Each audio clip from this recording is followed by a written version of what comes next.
Hi guys, welcome back to Real Estate Informed, the channel that keeps you up to date on all things real estate. My name is Kevin, and today we're going to be discussing the Seattle, actually the Washington State memorandum that has been extended till August 1st.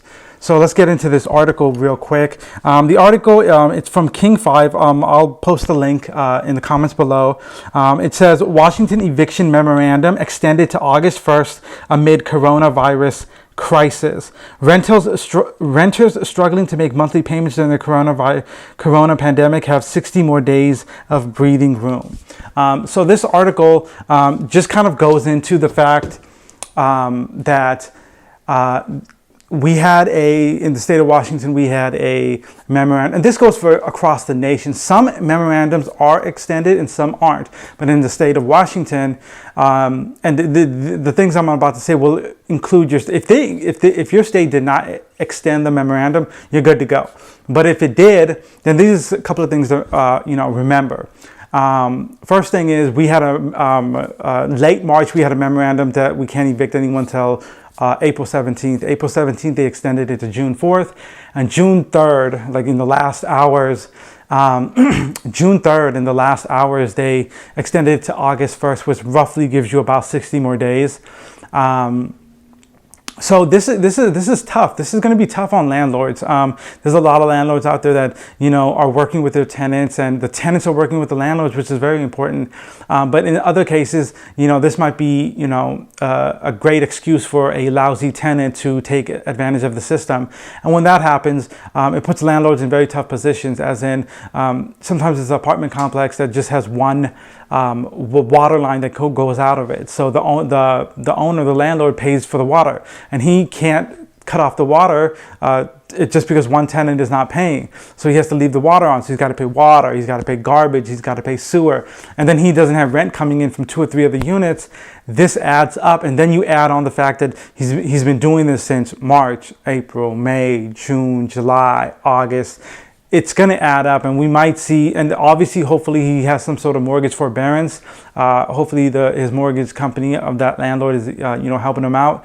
But yeah, and so that's for the state of Washington. The city of Seattle has extended a 6-month no evictions due to if you are financially unable to due to this pandemic. And they did it from June 4th, 6 months. Which extends it even further. But one thing that for tenants, I would say is, one thing to remember is that back rent is still due. So if you think that, hey, I don't have to pay rent for 6 months, or if you're in the state of Washington, hey, 60 more free days.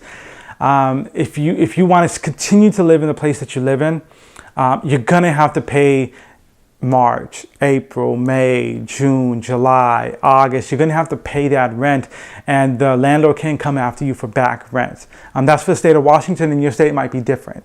So as a tenant, please be aware of that. So if you are able to pay, please don't take advantage of the system. Please pay. There's people out there who are genuinely laid off, fired, can't work. And I know the economy is slowly opening up, but there's a lot of people that aren't going to go back to work. They got laid off. And that's just the truth of the fact, because the economy has shifted, and, employment numbers are down. So just please don't, be more of a problem. Because there's people out there who genuinely need the rent forgiveness, that need to not pay their rent so that they can buy food and other things. And if you're there and you're working and you're purposely not paying rent to your landlord, that's not a good thing. And I would really rethink your options and taking advantage of the system. For landlords, I would say, is try to work with your tenants, whatever that they can give. Try to work out a payment plan. I think the main thing with landlords is sometimes the tenant shuts down or the landlord shuts down and there's no communication. Communication is key. I run a property management company. I have a real estate company. I rehab homes. I wholesale homes. I invest in real estate, obviously. And so with all of this, I know that working with contractors, working with tenants, working with owners, working, this property management company that I'm running right now, I've noticed that the number one thing is communication. Always answer your text, always answer your phone, communicate with your tenants and be respectful. And there's always a solution. As a property manager now, June's rents were decent. They were okay, and we collected all of our June rents, which was, it was great, but it was with some work. It wasn't. We had to work with a couple of tenants. We had to figure some things out, but it was all with communication.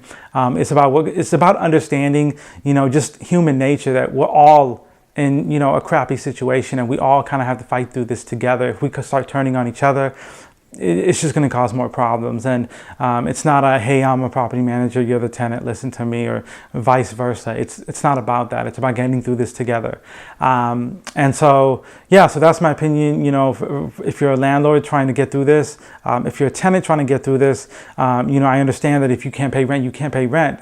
But I would say that reach out to your landlord and communicate, and try to give something, 100, 200, whatever your rent is, try to give a certain percentage of it, and try to set up a payment plan to pay them back. Because if you don't set up a payment plan, or if you don't communicate, then, at the end of August, if they don't extend the eviction memorandum again, at the end of August, you're just going to run into, 3, 4, 5 months worth of payments due. You're going to get evicted.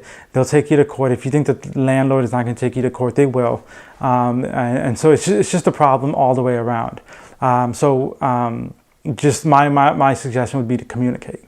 Hopefully you guys like this video. Please thumbs it up. Please subscribe. If you have any comments or questions, leave them in the comments below. I'll answer them on my next video. It's a true blessing to give my knowledge out to you guys. It's almost like therapeutic. I really genuinely like helping people. So please subscribe to the channel. Throw at me whatever questions you have, and if I can give my 10 plus years of real estate knowledge and rehabbing, flipping, property management, real estate sales, if I could give that knowledge to you, it'll benefit you. All right, guys, have a great day, and stay blessed.